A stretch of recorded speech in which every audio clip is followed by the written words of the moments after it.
Can the New York Jets, yes, those Jets, go from butt fumbles to playoff buzz in 2025? It sounds crazy, but there's real hope. After years as a walking meme, Gang Green might finally be more trap game than trash fire. No one sees it coming, and that's exactly why they could be the NFL's biggest sleeper. New leadership, new culture, the Glenn Moogie turnaround.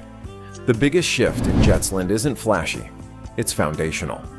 Enter Aaron Glenn, the new head coach who stepped in this January, like a stern dad arriving home to clean up the kids' disaster party. Glenn isn't about press conference poetry. He's about fixing football problems. A former Pro Bowl defensive back and tough-as-nails leader, Glenn has already started to reshape the team culture into something less sad montage and more rocky training sequence. He's joined by new general manager Darren Mogi, who took the job 3 days later. While most NFL front offices spend the offseason like it's Black Friday, at Best Buy, Mogi and Glenn have opted for surgical precision.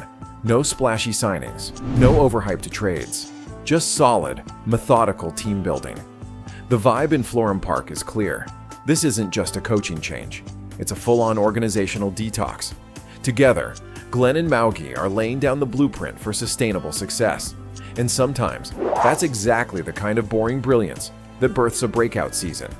Justin Fields' second act. Let's talk quarterbacks. Or more accurately, let's talk about Justin Fields' potential redemption arc. Fields signed this offseason to a 2-year, $40 million contract, with $30 million guaranteed, is basically on the NFL's version of a prove-it reality show. Except instead of roses, he's throwing to receivers with something to prove.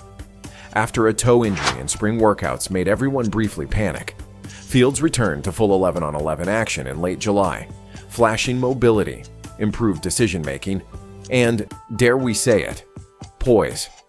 Fields is one of the league's most dangerous dual-threat quarterbacks when healthy. The problem? He hasn't always been healthy or accurate or, well, consistent. But new offensive coordinator Tanner Engstrand is tailoring a system to his strengths. A run-heavy, RPO-laced scheme that uses Fields' legs as much as his arm. Is he Mahomes? Number.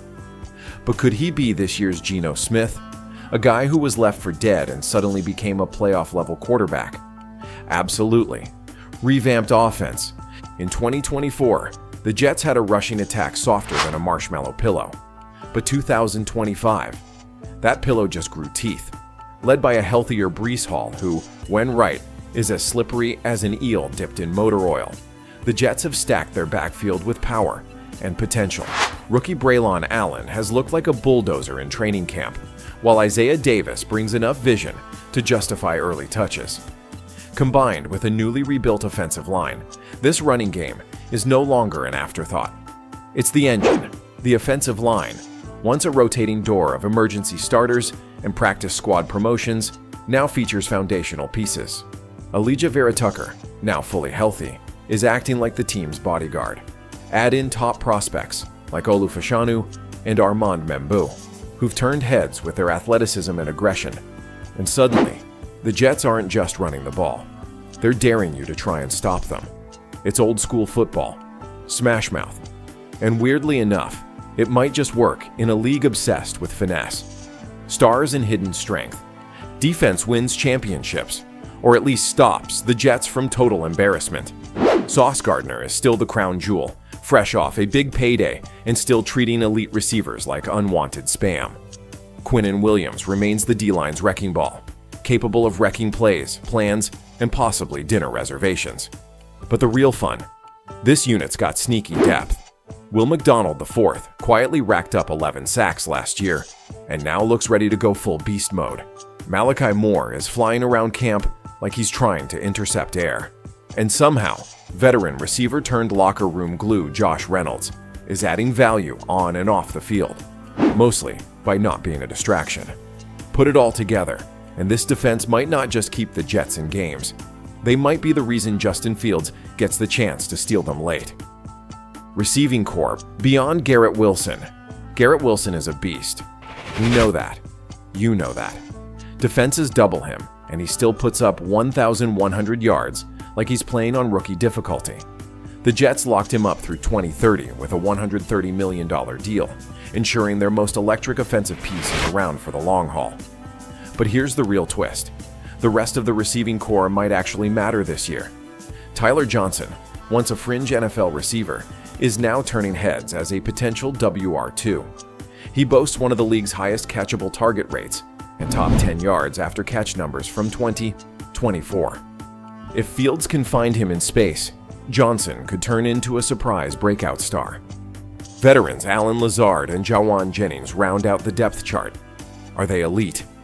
But they're steady, and in an offense designed around short throws and run support, that's gold. Sure, Pro Football Focus ranked their WR depth 28th, but sleepers don't come from safe bets. They come from people with something to prove. Glenn's identity. Aaron Glenn isn't here for sound bites. He's here for results. And he's already installed a culture of accountability, live tackling drills, and clear assignments that the players are buying into.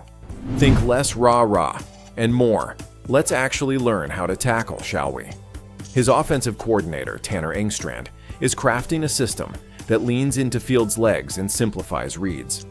The plan: get the ball out quick, create space for YAC monsters like Tyler Johnson, and let Breece Hall handle the dirty work. Defensively, Steve Wilks is bringing pressure packages and flexibility. He's unleashing McDonald IV off the edge and rotating in young safeties to keep offenses guessing. The Jets aren't trying to be flashy. They're trying to be brutal. And if this coaching staff can keep their squad focused, disciplined, and hungry, that's a dangerous combination. Why nobody's picking them yet? Okay, let's not drink too much green Kool-Aid. There are reasons analysts aren't booking Jets playoff tickets just yet. First off, Fields still has a career QBR that makes fans wince. His anticipation on throws is a work in progress, and if he regresses, the offense stalls. Then there's the receiver depth. If Wilson gets double-teamed into oblivion, do we trust Lazard and company to pick up the slack? Defensively, while the front is strong, the secondary lacks proven depth beyond sauce.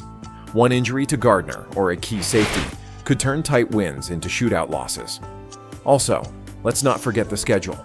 Week 1 brings Aaron Rodgers and the Steelers. If that's not poetic torture, what is? So yeah, skepticism is fair, but it's not the full story. Why they could still be the biggest surprise. Let's be honest, every great sleeper story starts with people counting you out. The Jets are that team. They're undervalued, overlooked, and underhyped. And that's exactly why they're dangerous. This roster has quietly become competent across the board.